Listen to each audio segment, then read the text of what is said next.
Hi friends, welcome back to my new video. ಯಾರೆಲ್ಲ 12ನೇ ತರಗತಿ ಮುಗಿಸಿ ಗ್ರಾಜುಯೇಷನ್ ಮಾಡಬೇಕು ಅಂತ ಅಡ್ಮಿಷನ್ ಮಾಡಿದಿರ ಅವರಿಗೆಲ್ಲ ಈ ವಿಡಿಯೋ ಆಗಿರುತ್ತೆ. ಯಾಕಪ್ಪ ಅಂದರೆ ರಿಯಲೈನ್ಸ್ ಫೌಂಡೇಶನ್ ಕಡೆಯಿಂದ ಒಂದು ಸ್ಕಾಲರ್ಶಿಪ್ ಅನ್ನು ಬಿಟ್ಟಿದ್ದಾರೆ. ಇದಕ್ಕೆ ನೀವು ಸ್ಕಾಲರ್ಶಿಪ್ಗೆ ಅಪ್ಲೈ ಮಾಡಿದ್ರೆ ನಿಮಗೆ 2 ಲಕ್ಷವರೆಗೂ ನಿಮಗೆ ಸ್ಕಾಲರ್ಶಿಪ್ ಸಿಗುತ್ತೆ. ಮತ್ತು ನೀವು ಪೋಸ್ಟ್ ಗ್ರಾಜುಯೇಟ್ ಇದ್ದರೆ ಅವರು ಕೂಡ ಅಪ್ಲೈ ಮಾಡ್ಬೋದು, ಅಂಡರ್ ಗ್ರಾಜುಯೇಟ್ ಇದ್ದವರು ಕೂಡ ಅಪ್ಲೈ ಮಾಡ್ಬೋದು. ಇಲ್ಲಿ ಬರೀ ಗ್ರಾಜುಯೇಷನು, ಅಂಡರ್ ಗ್ರಾಜುಯೇಷನ್ ಮತ್ತು ಪೋಸ್ಟ್ ಗ್ರಾಜುಯೇಷನ್ ಮೇಲಿರೋರಿಗಷ್ಟೇ ಇದು ಸ್ಕಾಲರ್ಶಿಪ್ ಅನ್ವಯ ಆಗುತ್ತೆ.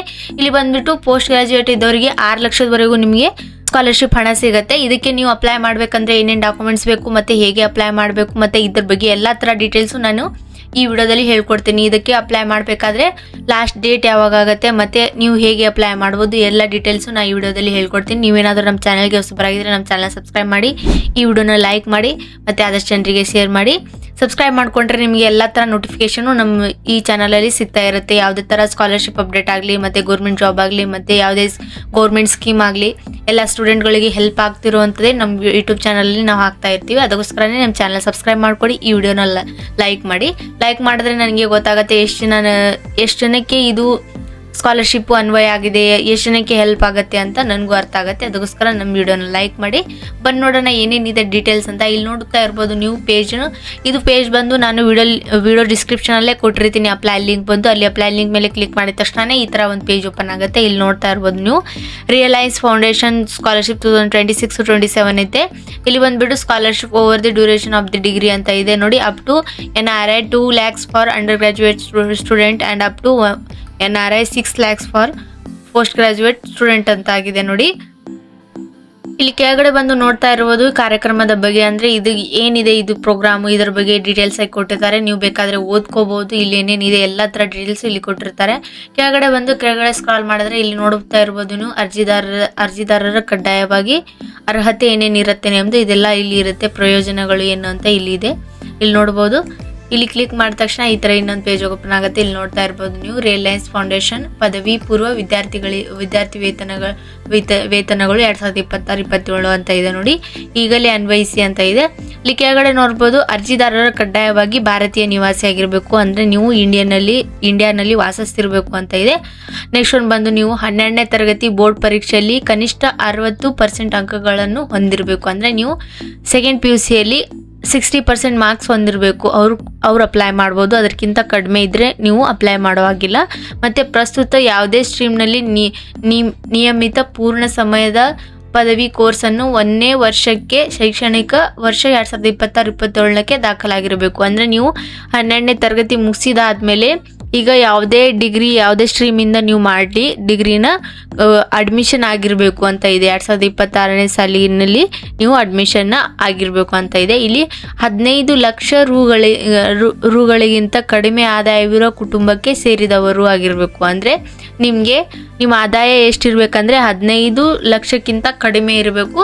ಅವರು ಈ ಸ್ಕಾಲರ್ಶಿಪ್ಗೆ ಅಪ್ಲೈ ಮಾಡ್ಬೋದು. ಕಡ್ಡಾಯವಾದ ಯೋಗ್ಯತಾ ಪರೀಕ್ಷೆಯನ್ನು ಪೂರ್ಣಗೊಳಿಸಿರಬೇಕು ಅಂತ ಇದೆ.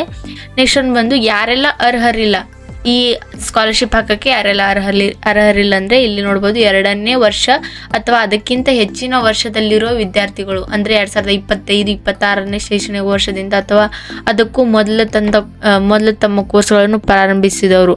ಅಂದರೆ ಇವಾಗ ಡಿಗ್ರಿ ಸೆಕೆಂಡ್ ಸೇಮ್ ಇರುತ್ತೆ, ಡಿಗ್ರಿ ಥರ್ಡ್ ಸೇಮ್ ಇರುತ್ತೆ, ಅವರೆಲ್ಲ ಅಪ್ಲೈ ಮಾಡೋ ಹಾಗಿಲ್ಲ. ಇದು ಫ್ರೆಶ್ ಆಗಿ ಇವಾಗ ಯಾರು ಅಡ್ಮಿಷನ್ ಮಾಡಿದ್ದಾರೆ ಡಿಗ್ರಿಗೆ ಅವರಷ್ಟೇ ಅಪ್ಲೈ ಮಾಡೋದಂತ ಇದೆ. ಇಲ್ಲಿ ಬಂದ್ಬಿಟ್ಟು ಆನ್ಲೈನ್, ಹೈಬ್ರಿಡ್, ರಿಮೋಟ್, ದೂರ ಅಥವಾ ಯಾವುದೇ ಇನ್ನಿತರ ನಿಯಮಿತವಲ್ಲದ ವಿಧಾನದ ಮೂಲಕ ತಮ್ಮ ಪದವಿಯನ್ನು ಪಡೆಯುತ್ತಿರುವ ವಿದ್ಯಾರ್ಥಿಗಳು ಇದಕ್ಕೆ ಅರ್ಹರಿರೋದಿಲ್ಲ. ಅಂದರೆ ಯಾವುದೇ ಥರ ನೀವು ಕಾಲೇಜಲ್ಲಿ ಯೂನಿವರ್ಸಿಟಿಯಲ್ಲಿ ಗೌರ್ಮೆಂಟಿಂದ ಆಗಿರೋ ಯೂನಿವರ್ಸಿಟಿ, ಪ್ರೈವೇಟ್ ಆಗಲಿ ಗೌರ್ಮೆಂಟ್ ಆಗಲಿ ಅಂಥ ಯೂನಿವರ್ಸಿಟಿಯಲ್ಲಿ ನೀವು ಓದಿರಬೇಕು. ಇಲ್ಲಿ ಕೊಟ್ಟಿರೋ ಥರ ಆನ್ಲೈನ್ ಮೂಲಕ ಒಬ್ಬೊಬ್ಬರು ಆನ್ಲೈನ್ ಮೂಲಕ ಡಿಗ್ರಿಯನ್ನು ತೊಗೊಂಡಿರ್ತಾರೆ, ಆ ಥರ ನಡೆಯೋದಿಲ್ಲ ಅಂತ ಹೇಳ್ತಾ ಇದ್ದಾರೆ. ಕೆಳಗಡೆ ಬಂದು 10ನೇ ತರಗತಿಯ ನಂತರದ ಡಿಪ್ಲೊಮಾ ಉತ್ತೀರ್ಣರಾದ ವಿದ್ಯಾರ್ಥಿಗಳು, ಅಂದರೆ ನೀವು 10ನೇ ತರಗತಿ ಮುಗಿದ ಮೇಲೇ ಡಿಪ್ಲೊಮಾ ಕೋರ್ಸ್ನ ಮಾಡ್ತಾ ಇರ್ತೀರ ಕೆಲವೊಬ್ರು, ಅವರಿಗೆ ಇದು ಅನ್ವಯ ಆಗಲ್ಲ ಅಂತ ಹೇಳ್ತಾ ಇದ್ದಾರೆ. ಮತ್ತು ನೆಕ್ಸ್ಟ್ ಒಂದು ಬಂದು 2 ವರ್ಷ ಮತ್ತು 6 ವರ್ಷದ ಪದವಿ ಕೋರ್ಸ್ಗಳ ಅನುಸರಿಸುತ್ತಿರುವ ವಿದ್ಯಾರ್ಥಿಗಳು, ಅಂದರೆ ಈಗ ನಾನು ಹೇಳಿದ ಆಗಲೇ ನೀವು ಸೆಕೆಂಡ್ ಸೆಮ್ ಇದ್ದರೆ, ಥರ್ಡ್ ಸೆಮ್ ಇದ್ದರೆ, 6th ಸೆಮ್ ಇದ್ದರೆ ಅವರಿಗೆ ಇದು ಅನ್ವಯ ಆಗೋದಿಲ್ಲ ಅಂತ ಇದೆ. ಕಡ್ಡಾಯ ಸಾಮರ್ಥ್ಯ ಪರೀಕ್ಷೆಯನ್ನು ಪ್ರಯತ್ನಿಸಿದ ಅಥವಾ ಪರೀಕ್ಷೆಯಲ್ಲಿ ಸಮಯದ ನಕಲು ಮಾಡಿರುವ ಬಂದ ವಿದ್ಯಾರ್ಥಿಗಳು ಅಂತ ಇದೆ. ಅದೆಲ್ಲ ಇರುತ್ತೆ. ನೆಕ್ಸ್ಟ್ ಒಂದು ಬಂದು ಪ್ರಯೋಜನಗಳು. ಈ ಸ್ಕಾಲರ್ಶಿಪ್ಗೆ ನೀವು ಅಪ್ಲಿಕೇಶನ್ ಹಾಕಿದ್ರೆ ನಿಮ್ಗೆ ಏನು ಯೂಸ್ ಇದೆ ಅಂತ ಇದೆ ನೋಡಿ. ಪದವಿ ಕಾರ್ಯಕ್ರಮ ಅವಧಿಯಲ್ಲಿ 2 lakh ವರೆಗೂ ನಿಮಗೆ 2 ಲಕ್ಷದವರೆಗೂ ನಿಮಗೆ ಸ್ಕಾಲರ್ಶಿಪ್ ಅನ್ನು ಸಿಗುತ್ತೆ. ಇಲ್ಲಿ ಬಂದ್ಬಿಟ್ಟು ನಿಮಗೆ ಡಾಕ್ಯುಮೆಂಟ್ಸ್ ಏನೇನು ಬೇಕಾಗತ್ತೆ ಅಂದ್ರೆ ಅರ್ಜಿದಾರರ ಅರ್ಜಿ ಸಲ್ಲಿಸುವ ಸಮಯದಲ್ಲಿ ಈ ಕೆಳಗಿನ ದಾಖಲೆಗಳು ಲಗತ್ತಿಸಬೇಕಾಗಿರುತ್ತೆ. ನೀವು ಈ ಕೆಳಗಡೆ ಕೊಟ್ಟಿರೋ ಎಲ್ಲ ಡಾಕ್ಯುಮೆಂಟ್ಸು ನಿಮ್ಮ ಹತ್ರ ಇರಬೇಕು. ಅಪ್ಲಿಕೇಶನ್ ಹಾಕ್ಬೇಕಾದ್ರೆ ಇವೆಲ್ಲ ಬೇಕಾಗತ್ತೆ. ಇಲ್ಲಿ ಬಂದ್ಬಿಟ್ಟು ಅರ್ಜಿದಾರರ ಭಾವಚಿತ್ರ ಅಂದ್ರೆ ನಿಮ್ಮ ಪಾಸ್ಪೋರ್ಟ್ ಸೈಜ್ ಫೋಟೋ, ವಿಳಾಸ ಪುರಾವೆ, ಶಾಶ್ವತ ನಿವಾಸ ವಿಳಾಸ ಪ್ರಮಾಣಪತ್ರ ಅಂತ ಇವಾಗ ಮಾಡ್ತಾ ಇದ್ದಾರೆ ಅದೊಂದು ಇರಬೇಕು, ಮತ್ತೆ ಆಧಾರ್ ಕಾರ್ಡ್ ಇರಬೇಕು, ಮತ್ತೆ 10ನೇ ಮತ್ತು 12ನೇ ತರಗತಿಯ ಬೋರ್ಡ್ ಪರೀಕ್ಷೆಗಳ ಅಂಕಪಟ್ಟಿ, ನಿಮ್ದು 10th PUC ಮಾರ್ಕ್ಸ್ ಕಾರ್ಡ್ ಇರಬೇಕು, ಮತ್ತೆ ಪ್ರಸ್ತುತ ದಾಖಲಾತಿಯ ಸಂಸ್ಥೆ ಪಡೆದ ಉತ್ತಮ ವಿದ್ಯಾರ್ಥಿ ಪ್ರಮಾಣ ಪತ್ರ ಇರಬೇಕು. ಅಂದ್ರೆ ನೀವು ಅಡ್ಮಿಷನ್ ಮಾಡುವಾಗ ಅಡ್ಮಿಷನ್ ಪೇಪರ್ ಕೊಡ್ತಾರಲ್ಲ ಅದೊಂದು ಇರಬೇಕು. ಮತ್ತೆ ಅಂದ್ರೆ ನೀವು ಅಡ್ಮಿಷನ್ ಆಗಿರ್ತೀರಾ ಅಂತ ಅವ್ರಿಗೊಂದು ಪುರಾವೆಗೊಂದು ಯಾವ್ದಾದ್ರು ಒಂದು ಡಾಕ್ಯುಮೆಂಟ್ಸ್ ಬೇಕು, ಅದಿದ್ರೆ ಸಾಕು ನಿಮಗೆ ಅಪ್ಲೈ ಮಾಡ್ಬೋದು. ಇಲ್ಲಿ ಸಂಬಂಧಿತ ಸರ್ಕಾರಿ ಪ್ರಾಧಿಕಾರದಿಂದ ನೀಡಲಾದ ಅಧಿಕೃತ ಅಂಗವೈಕಲ್ಯತೆ ಪ್ರಮಾಣ ಪತ್ರ, ಅಂದ್ರೆ ಯಾರಾದ್ರೂ ಡಿಸೇಬಿಲಿಟಿ ಪರ್ಸನ್ ಇದ್ರೆ ಅವರಿಗೆ ಆಗಿರುತ್ತೆ ಇದು. ಅವ್ರದ್ದು ಒಂದು ಕಾರ್ಡ್ ಸಿಗುತ್ತೆ ಅವರಿಗೆ ಡಿಸೇಬಿಲಿಟಿ ಪರ್ಸನ್ ಅಂತ ಹೇಳಿ, ಅದು ಅವ್ರ ಪ್ರಮಾಣ ಪತ್ರ ಅವ್ರ ಹತ್ರ ಇರಬೇಕು ಅಂತ ಹೇಳ್ತಾ ಇದ್ದಾರೆ. ಇಲ್ಲಿ ಕೆಳಗಡೆ ಬಂದು ಗ್ರಾಮ ಪಂಚಾಯತ್, ವಾರ್ಡ್ ಕೌನ್ಸಿಲ್, ಸರ್ಪಂಚ್ ನೀಡಿದ ಕುಟುಂಬ ಆದಾಯ ಪುರಾವೆ, ಅಂದ್ರೆ ನಿಮ್ಮ ಹತ್ರ ಇನ್ಕಮ್ ಇರುತ್ತಲ್ಲ, ಇನ್ಕಮ್ ಇದ್ರೆ ಸಾಕು ಇದಕ್ಕೆ ಅಪ್ಲೈ ಮಾಡ್ಬೋದು. ನೆಕ್ಸ್ಟ್ ಒಂದು ಬಂದು ಅರ್ಜಿ ಸಲ್ಲಿಸಿದ ನಂತರ ಪ್ಯಾನ್ ಮತ್ತು ಬ್ಯಾಂಕ್ ವಿವರಗಳನ್ನು ಸಹ ಸಲ್ಲಿಸಬೇಕಾಗುತ್ತದೆ. ನಿಮ್ದು ಪ್ಯಾನ್ ಕಾರ್ಡ್ ಇರಬೇಕು, ನಿಮ್ದು ಸ್ವಂತ ನಿಮ್ಮ ಬ್ಯಾಂಕ್ ಅಕೌಂಟ್ ಅನ್ನ ಇಲ್ಲಿ ಅಟ್ಯಾಚ್ ಮಾಡಬೇಕಾಗಿರುತ್ತೆ. ನೀವು ಹೇಗೆ ಅರ್ಜಿ ಸಲ್ಲಿಸುವುದು ಅಂತೆಲ್ಲ ಇಲ್ಲಿ ಕೆಳಗಡೆ ಕೊಟ್ಟಿದ್ದಾರೆ ನೋಡಿ.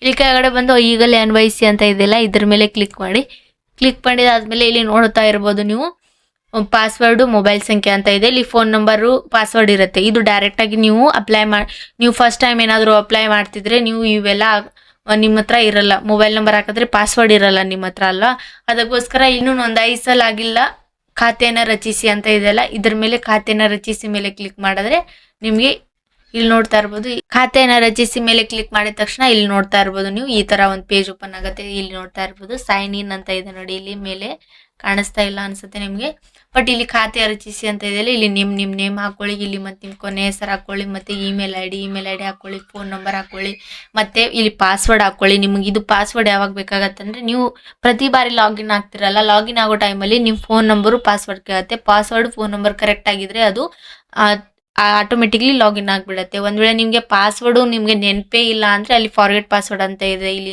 ಪಾಸ್ವರ್ಡ್ ಮರಿತಿದ್ದೀರಾ ಅಂತ ಇದೆ ನೋಡಿ, ಇದ್ರ ಮೇಲೆ ಕ್ಲಿಕ್ ಮಾಡಿ ನೀವು OTP ಮುಖಾಂತರ ಹೊಸ ಪಾಸ್ವರ್ಡ್ ಕೂಡ ಇಟ್ಕೋಬಹುದು. ಆ ತರ ಇಟ್ಕೊಂಡು ಸೈನ್ ಇನ್ ಮಾಡ್ಕೊಂಡು ಇಲ್ಲಿ ಎಲ್ಲಾ ತರ ಡೀಟೇಲ್ಸ್ ನೀವು ಅಪ್ಲೈ ಮಾಡ್ಬೇಕಾಗತ್ತೆ. ಅಪ್ಲೈ ಮಾಡೋದು ನಿಮ್ಗೆ ಡೀಟೇಲ್ ಆಗಿ ವಿಡಿಯೋ ಬೇಕಂದ್ರೆ ಹೇಗೆ ಅಪ್ಲೈ ಮಾಡೋದು ಗೊತ್ತಾಗ್ತಿಲ್ಲ, ವಿಡಿಯೋ ಅದ್ರ ಬಗ್ಗೆನು ಡೀಟೇಲ್ ಆಗಿ ವಿಡಿಯೋ ಬೇಕಾದಲ್ಲಿ ನಂಗೆ ಕಮೆಂಟ್ ಮಾಡಿ, ನಾನು ಅದ್ರ ಬಗ್ಗೆನು ಕರೆಕ್ಟ್ ಆಗಿ ಡೀಟೇಲ್ ಆಗಿ ವಿಡಿಯೋ ಮಾಡಿ ಹಾಕಿರ್ತೀನಿ. ಮತ್ತೆ ನೀವು ಇದೇ ತರ ವಿಡಿಯೋ ಬೇಕಾದಲ್ಲಿ ನಮ್ಮ ಚಾನಲ್ಗೆ ಸಬ್ಸ್ಕ್ರೈಬ್ ಮಾಡಿ, ಈ ವಿಡಿಯೋನ ಲೈಕ್ ಮಾಡಿ, ಮತ್ತೆ ಅಷ್ಟು ಜನರಿಗೆ ಶೇರ್ ಮಾಡಿ. ಮತ್ತೆ ಏನಪ್ಪಾ ಅಂದ್ರೆ ನಿಮ್ಗೆ ಯಾವ್ದ್ರ ಮೇಲೆ ವಿಡಿಯೋ ಬೇಕು ಮತ್ತೆ ಯಾವ್ದ್ರ ಬಗ್ಗೆ ನೀವು ತಿಳ್ಕೊಬೇಕು ಅನ್ಕೊಂಡಿದ್ದೀರಾ ಅದ್ರ ಬಗ್ಗೆನೂ ನಮಗೆ ಕಮೆಂಟ್ ಮಾಡಿ. ಮತ್ತೆ ಸಿಗೋಣ ಮುಂದಿನ ವಿಡಿಯೋದಲ್ಲಿ. Thank you so much.